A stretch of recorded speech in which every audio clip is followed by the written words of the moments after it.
Norris impresses in Friday practice for Dutch GP. Dutch Grand Prix. Venue, Zandvoort. Dates, 29 to 31 August. Race start, 1400 hours British summertime on Sunday.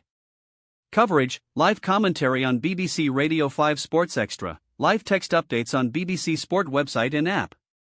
Lando Norris led the way with an impressive performance in Friday practice at the Dutch Grand Prix as Formula One resumed after its summer break.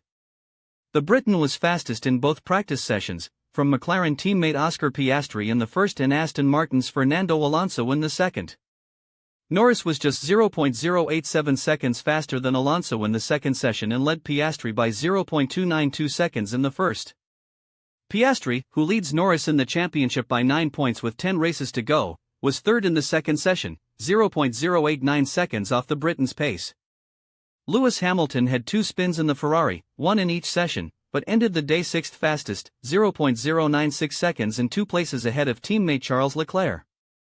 Mercedes' George Russell was 4th fastest in the second session, with the Red Bulls of Max Verstappen and Yuki Tsunoda sandwiching Hamilton in 5th and 7th.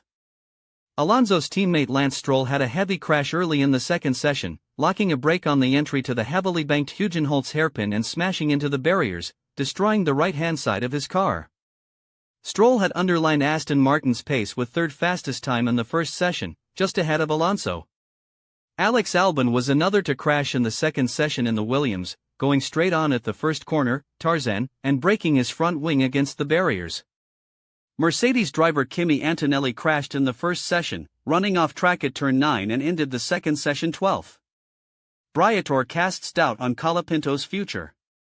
Behind Leclerc in 8th, Alpine's Franco Colapinto was 9th fastest, with Sauber's Nico Hülkenberg rounding out the top 10 from British Haas driver Oliver Bearman. In the official news conference between the sessions, Alpine's de facto boss Flavio Briatore cast doubt on Colapinto's future at the team. The Argentine was signed as reserve driver from Williams over the winter and replaced Australian Jack Doohan in the French team from the 6th race of the season but has failed to impress.